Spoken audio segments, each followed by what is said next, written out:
In this episode, we talk buses, looking at the detail of Rapido's new look bus. We look at trucks on the ground, looking like a fool with your trucks on the ground. We look into how a mill actually operates. How do you treat it like the prototype would? What type of stuff are you handling? We look inside the bus, go out into the wild to see what's out there, and also check out how a hopper is prepared for loading. Some of the intricacies are interesting. We also check out what the Curmudgeon's gripe of the week is this week. Only in this episode of Soo The Milwaukee Road. Here's something we don't cover enough of, buses. I knew you wanted to see it. I never said that. Just a quick history, these buses were built from 1959 to 1986 for both American and Canadian markets. They had over 44,000 of these things, often known as Fishbowls. Well, when it is all said and done, you're bound to see one of these things out on the road, so if you have a layout from 1959 to 1986, there's a pretty good chance you can get away with one of these buses. And if you're in the Twin Cities area, you can get away with this red scheme from 1972 to the late 1980s. Prior to 72, they're actually in this more of the light teal into a silver bus, which it's definitely cool. It's got the Midwest Federal logo on the front of it. But these red buses themselves are fairly iconic. Often they can be confused with some of the flexible buses that were often used in the Twin Cities. But the Twin Cities, as you note in the background, you can see a couple GMCs next to this flexible. It's great to see the variety that Metro Transit had here in the Twin Cities. As you can see, these shots from circa 1980, a lot of different buses, same red scheme. So you want to keep those type of things in mind as a modeler. And how far did that red scheme last? Well, we tune into 1987, the Wisconsin Central era. Mr. Bob Rivard took this shot just because that bus was crossing that bridge. Is that true? It's gotta be. He said it. Nice shot, Bob.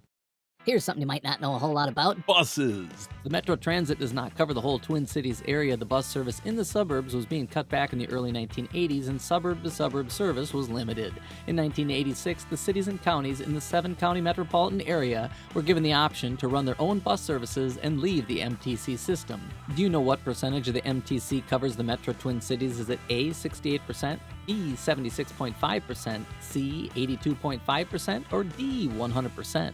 We'll find out later in this episode. Post-ops.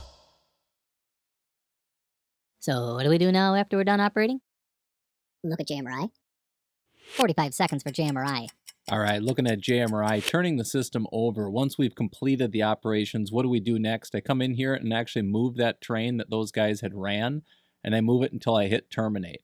Once it's terminated, both jobs, the elevator T, which is a separate job from the garden job, will get built. So in this case, I can build elevator T, and then I will build the garden job, and now we're set to run operations again. After these have been done, I can obviously move them through their paces, and then I will terminate them again, and we can do it again. So as soon as you finish an operating session, one of the things I like about JMRI, we can really turn the whole system right back over and go at it again without having to shuffle car cards around or set the actual railroad up. It's ready to go. It's ready to turn over. So that's how you turn it over, and we're already set now for the next round of operations.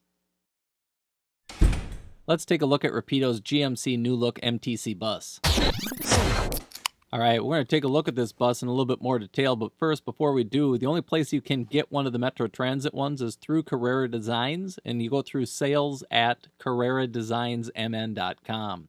Now, what comes with it? A little paperwork. We've got the exploded view of the bus itself for parts. You've got the French version of the instructions. You've got the American version of the instructions. You got a little bag of details, everything from the side panels to be able to add advertising to the mud flaps, as well as rubber bumpers if you choose to install those. Let's open it up and take a look.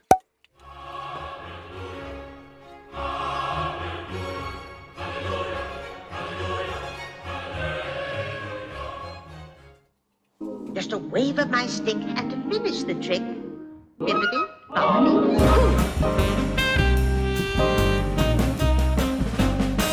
Right out of the box, the details on these things are amazing. They did a very nice job. Well, for that price, they should be. The wheels ought to turn. Yeah, they do, luckily. If that's a big thing for you, the wheels do turn. You can adjust those accordingly if needed. Collectively, this is one of the nicest detailed buses that I've ever seen in HO scale. Rotating wheels and all. From the roof all the way down to the tires, they really dialed in the detail and going beyond to areas that you really even need to be concerned or care about. Now, the front looks great, but the underside, they even added all the detail and rigging to be able to show kind of what the underside of the bus is. In case you have a rollover or something, I'm not exactly sure why we do all this detail, but it's there.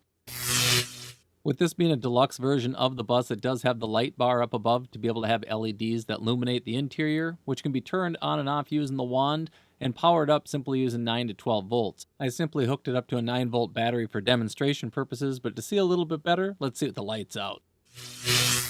Alright, with the big lights out and the little lights on, you can see the interior just a little bit better. A cool little detail, I think, is that the route is lit up. You can see the Selby Lake above the windshield. That's a nice little touch. The interior could use a little bit more detail. That's something that can be addressed at a later time. The archetypal ops, attempting to emulate the prototype. All right, I want to take a moment to be able to walk through an elevator or a mill or understand an industry more than just, Oh, the cars that come in, they fill the silos, and then we pretend that the silos get emptied into a car and it gets shipped out. how do you treat it like the prototype would? What type of stuff are you handling? And today we're going to take a look at General Mills. Now, this is General Mills on the Hiawatha Elevated District, but I'm going to take a look at it as if it was General Mills, the Purity Oats plant, because I worked there for a couple of summers and I understand the whole processing of being able to create flour. The Purity Oats plant is located off of Jackson Street in Central, which is just north of the Minneapolis Junction, and that's where the Great Northern had an engine facility. It is actually currently where the 261 Milwaukee Road steam engine currently resides, and also where the Wilmer line swings off. So a lot going on at Minneapolis Junction. This location is just north of that, but since we're looking at the model, bringing in the prototype, I want to talk about what we're looking at.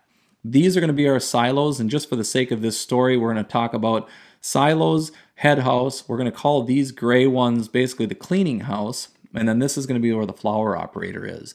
It normally would have been a building, and it wouldn't have been all these silos, but we're using it for the sake of argument. It's cleaning house, flour operator, and then in the foreground, these 10 spots are actually on the other side of the building.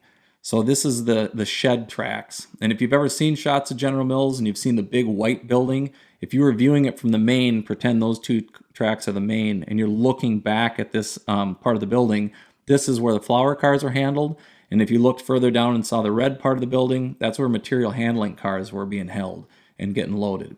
So when we're looking at the overall operations of the cars coming in and out, let's take a look. As cars came into Purity Oats, they'd come into the shed, and the shed would obviously have the grate, and it would load up your silo. Your silo would get filled with oats. You had truck traffic that came in here as well, so trucks would come in and they would unload and just fill the silos. But once you had enough going on as far as your silos being filled with oats, the cleaning house guy came into play. Elevator operator would say, hey, I'm pulling from silo 3, and he'd start pulling from it, and we had this chute that came up and into some more conveyors that were going through and starting the cleaning process. So as the oats started to get clean, they'd eventually go through dryers and work their way up and go through the crushers. And the crushers, to give you an idea of what you're looking at as far as the product, the crushers turned it into essentially oatmeal. Oat bag, I get my oat bag now. Oat bag time. If you saw just the flakes that you see in your oatmeal, that's happening at this phase. So the oatmeal, actually, Jerry in the front entry, when I'd walk into work, he'd have a little bin that he was doing testing on, but you could take a bowl and scoop it up and have yourself just a bowl of fresh oatmeal.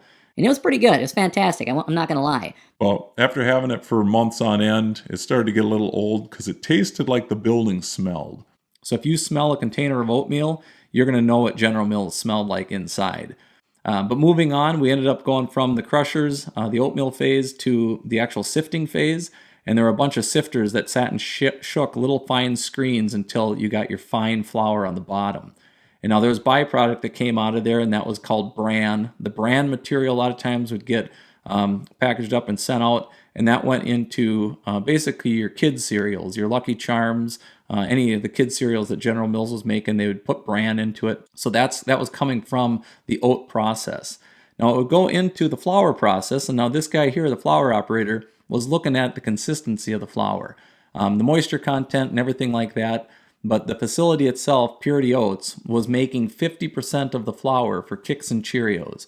So if you were eating Kix and Cheerios, pre-early 2000s, it was coming out of the Purity Oats plant, or at least half of it was. So the other half was coming out of the Fridley plant, which was just north of us. But nonetheless, it was kind of neat to be able to say that you had the flour coming out of this facility for Kix and Cheerios, as well as maybe even some of those kids' cereals if you're looking at the brand. If you want to gain access to the interior, pay attention to these 4 tabs on the sides of the shell. Think old F unit. When lifting the shell off, you pull out on the actual body of the shell, and it's going to let the chassis drop out from under. Once you successfully remove the shell, you can see the interior itself has a lot going on. There's a lot of detail that's already there that you don't have to address. But in my case, I figured I want to add people or do some details like that. And No, the wheel doesn't turn when you turn the wheels. but looking at it overall, this is a very nice piece. The light bar, you can add it on later if you don't have the deluxe version. But this is what it looks like underneath. A little bit of weight to hold it on the railroad. And collectively, again, the detail that's here is very well done. And the only detail that I really picked up on that I thought they missed was on the pre-production, they had the white wheels. On the prototype, they had the white wheels. When they delivered it, they had the red wheels. Oh boy. Collectively, I'm okay with it. I'll paint them white, but For those that can't sleep at night, Well, let that detail eat at you. you can always learn a little. By looking at the real deal.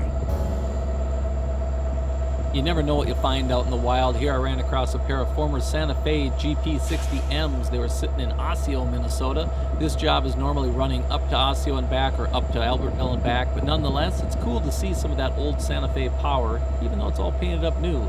Keep your head on a swivel, you never know what you're going to see. You can always learn a little. By looking at the real deal. Did you guess what percentage of the MTC covers the Metro Twin Cities and guess C, 82.5%? Well, you'd be right. About 17.5% of the area, which has regular route transit service, is served by other opt-out transit systems. I thought this show was about trains. The archetypal ops.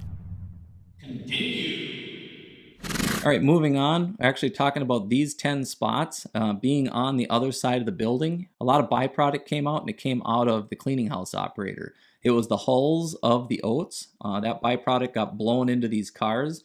We had these chutes where we'd lift up one of the hatches, and the chute actually was about a 6-inch diameter hose that attached to what I called a boot. And the boot looked like the end of your heat run in your home, and it just created kind of an angle, and you'd hook that in and basically clamp it down. You'd shut the lid on top of that boot and lock down both ends and start blowing the product into the car.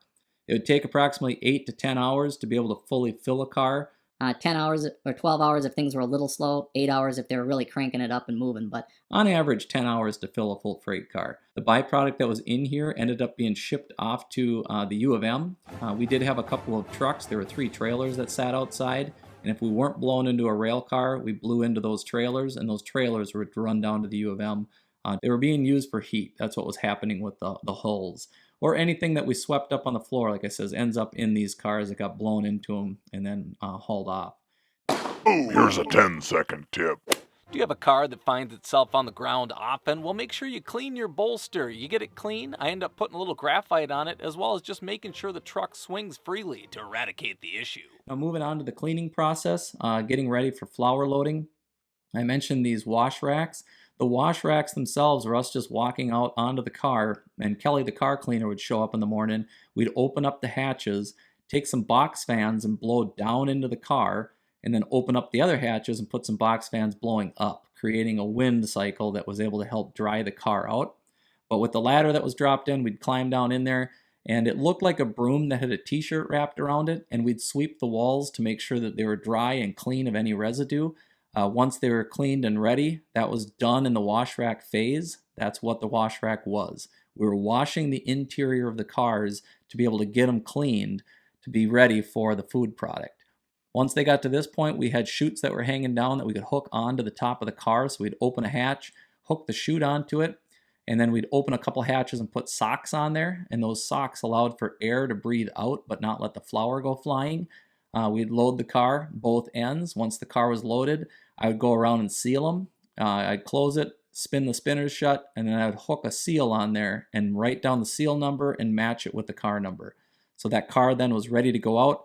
When the switch came, I would basically say, take the CNW, 173463, and take that Soo, the ConAgra car, rattle off the number, and then also give me those 2 cars that are in spots, it's the spots 2 and 3, and move them into 1-4. And that's what the switch would do. They'd pull those 2 cars that we loaded, pull them out, and then shove those 2 in, and then give us 2 more cars that we're going to get ready to be loaded.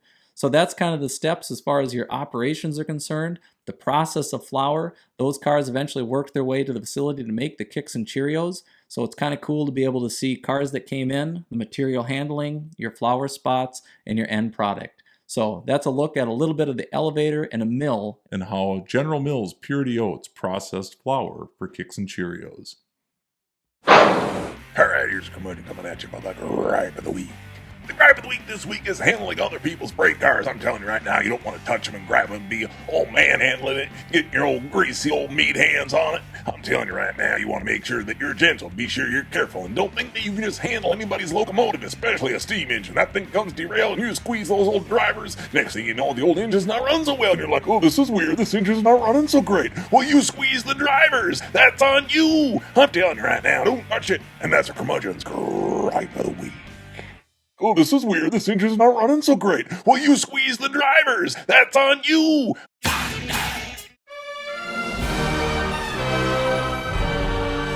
Big thanks to everybody that watches to the end, that has hit like, hit subscribe, as well as made comments in the past. It's those actions that help share this content, so if you haven't checked out other episodes, feel free to do so. You can also check out the tour of the GN in 1970, as well as the past episodes of the GN in 1970. 70s. Oh, this is weird. This engine's not running so great. Well, you squeeze the drivers. That's on you.